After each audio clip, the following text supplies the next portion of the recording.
Hello everybody! Alright, so this doesn't have all the fit and finish on it that I would like it to have, but I've made some improvements and I'd really like to show you guys what I have here. So first of all, I'm making use of foam core and using a bit of a jig using some paper clips that I took apart. I first set up the shape of the heart and then I traced around it with a black ink pen on this foam core. This is only maybe like 1/4 inch foam core. It's not very big. I have another 3 sheets of this. I only used half of the sheet that I'm currently on, and I'm probably going to put a bit of a border out here and then reinforce it with another sheet in behind so I can have more of the image of the heart. But I figure if it's going to be dark and all the lights are off, it's pretty obvious this is a homemade project, so I don't think anyone's going to be too picky.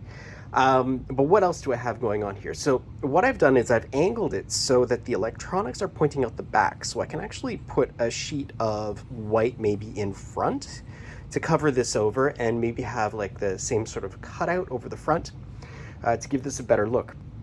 So as before, I have the connectors coming in here, and I've actually used a better type of connector since then. So what I'm using is a female to male JST connector plugging into my breadboard. So what it means basically, you've got an insert on one side and an exit point on the other that I can plug directly into my breadboard. The other interesting thing about these lights is that their R and their G for RGB, red, green, blue, is actually flipped. So originally I had noticed that even though it was red on here, it was showing up as green on here. So I flipped them around and now the colors match. So red, red. Now what I still have on here, I still have my spinner here. So if I turn my spinner, I've got, there we go, a little bit of pink, more purple, come around to purpley blue, then a blue. And of course, we've still got the rainbow mode going on here. So if I give this a click, boop, rainbow mode.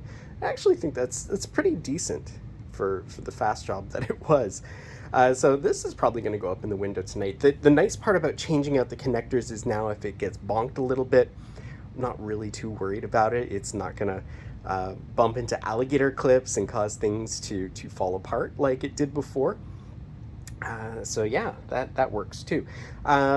So what do I have this plugged into? I have hold on, I'm just gonna reset this. So to reset it back in mode, I have to hit the reset button on my Cutie Pie. There we go. Say reset on my Cutie Pie and it goes back from rainbow mode to regular single color mode. And just to give you an idea as to how I'm powering this puppy. So I've got a USB-C to USB micro going into this, which is just a simple power supply, so I can plug this into the wall. So now I can pop this upstairs, point it out the window, and then yeah, I've got myself a Heart of the East for East End for my own home, which is kind of awesome. Anyways, it's been a fun project too. A little bit of artistic side, a little bit of electronic side. I'm looking forward to Project 3. Thanks a bunch, everybody. Cheers.